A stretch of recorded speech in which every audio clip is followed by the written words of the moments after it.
We have now seen different methods used to graph a line. In this video, we are going to compare the methods, which will help us identify which method is best to use when given a question. In the first method, we are given an equation of a line in the form y equals mx plus b. This is called slope-intercept form because we can easily identify the slope as well as the y-intercept.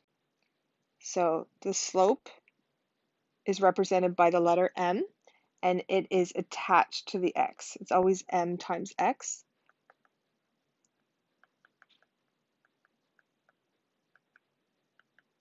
And the b is the y-intercept. It's the constant in the equation. Constant meaning it is not being multiplied by a letter.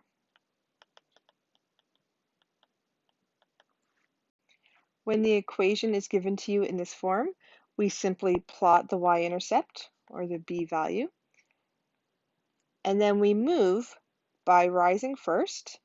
We go up if it's positive, or down if it's negative,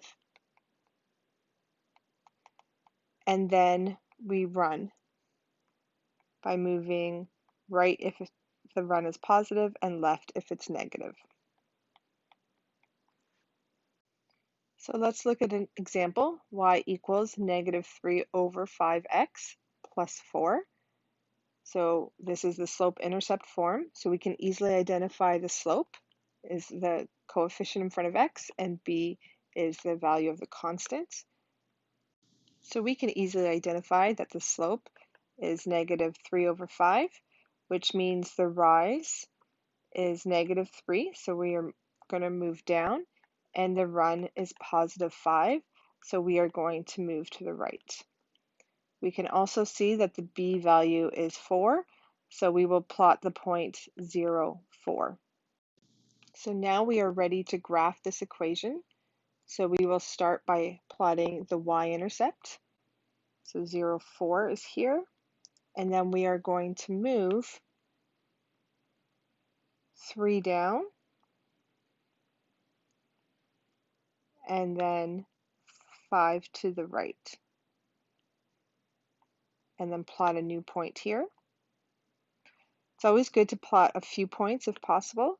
So again, from the new point, we will move 3 down and 5 to the right. So we now have 3 points on that line. If we want to find a point on the left of the y-intercept, we can think about the slope a little differently. We can think about the slope as being 3 over -5. We just move the negative to the denominator instead of the numerator. In both cases, the slope is negative because there is one negative. But here we look at it as the rise as being +3, so we'll move up, and the run as being -5, so we're going to move to the left. So now what we will do is from the y-intercept, we're going to move up 3, and then we will move to the right 5. And we can see that that point would lie on that line. And we could do it again, up 3, and then to the right 5. And now you would take a straight edge and plot a line through all of the points. Make sure your line extends through the points. You have an arrow at each end, and then make sure to label the equation of your line on your graph.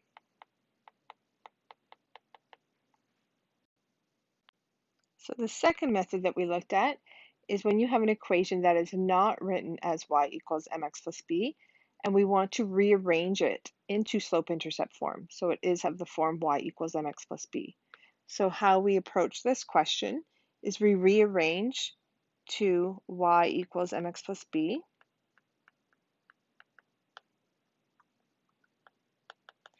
And we do this by first isolating the y term. So you get y by itself on one side, and then you divide by the coefficient in front of the y.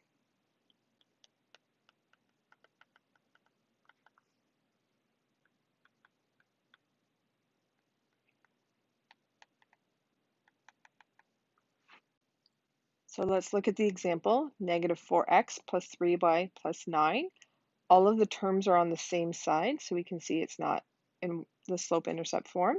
We want to isolate for y, so I'm just going to highlight y to remind me that is what I want all by itself on the left side. So I need every other term on the right side, and finally I need to divide by the coefficient of 3.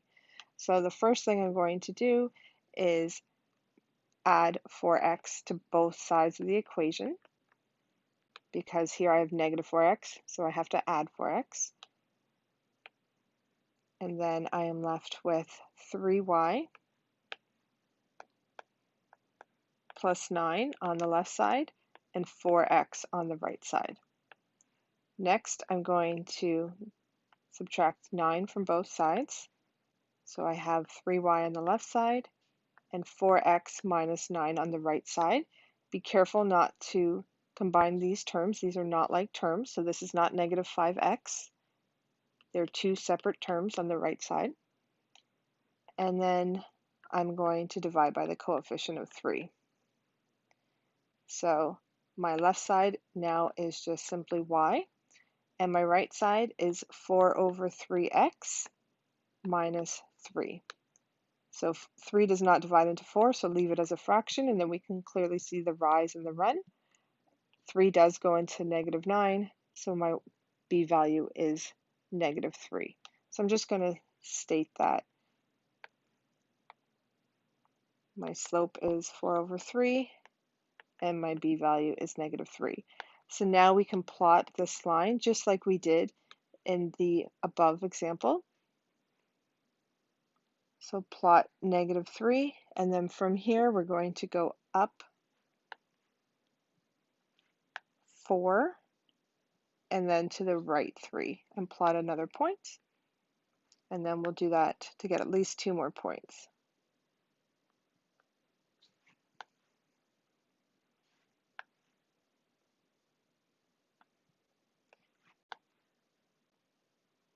So I can also plot another point on the left side by this time going down 4 and to the left 3. So here I'm thinking of going down, so negative 4, and then going to the left, so negative 3. A negative and a negative is a positive, so I still have a positive slope, but I'm just moving the opposite directions. So now I have a bunch of points. I'm going to join them together, add arrows at the end, and again, label the equation. You can label it with the original equation that was given or with the rearranged equation. In both the first example and the second example, we needed the slope and the y-intercept. In the first example, we clearly could identify the slope and y-intercept. In the second example, we could not, so we had to rearrange so we could identify the slope and the y-intercept. But then once we had it, we used the y-intercept and then the slope to find more points. So both of these methods, the first and the second example, are both a slope-intercept method. Just the second example was more work to identify the slope and the intercept. And the third example, again, the equation is not going to be written in the form y equals mx plus b, but this time, instead of rearranging, we are going to find the x and the y-intercepts. So we are only going to have 2 points to plot, and then we're just going to draw a line through those 2 points. So we will first find the x-intercept, and then we would find the y-intercept. So to find the x-intercept, we know that the y value is 0.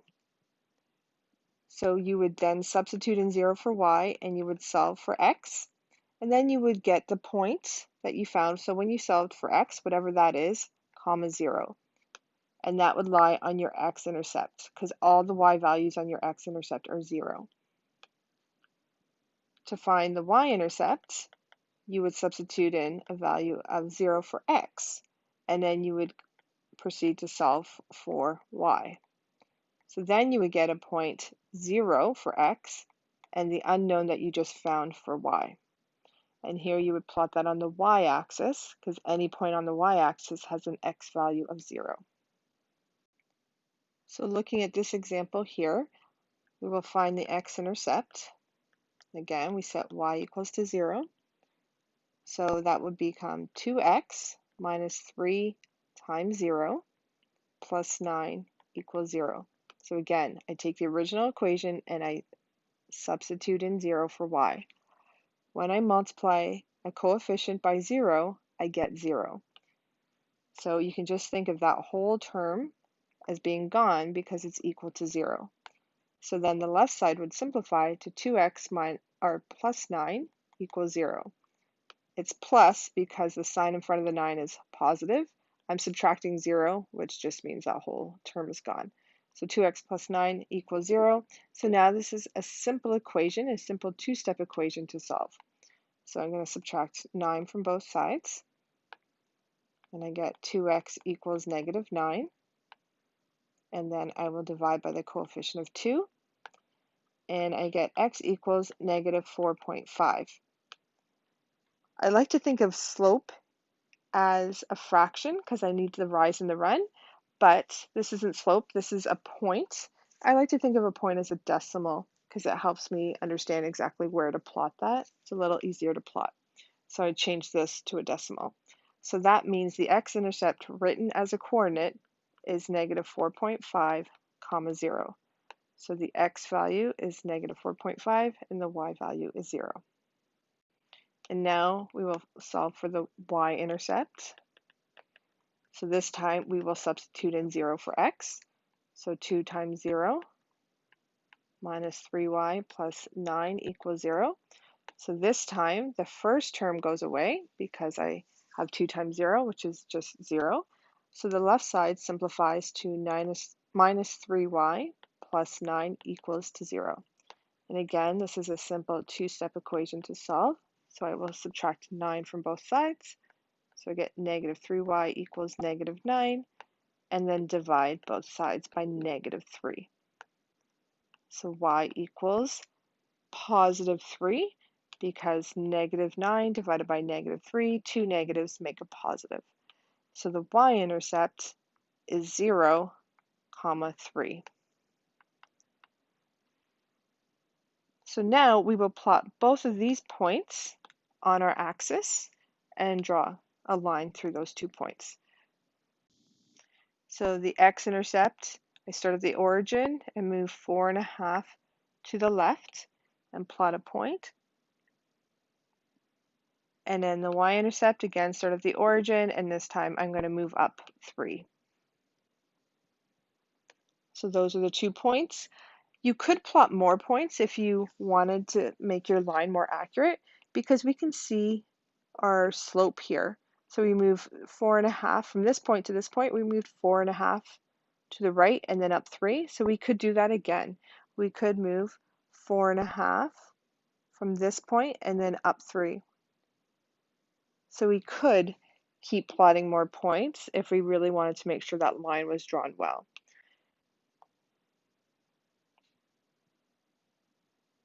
So again, extend the line through all of the points and then label with the equation. And this method we call the XY intercepts method.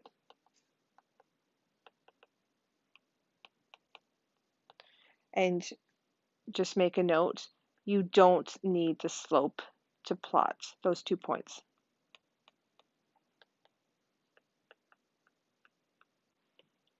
So that is a video on comparing the different methods of graphing a line that we have so far looked at.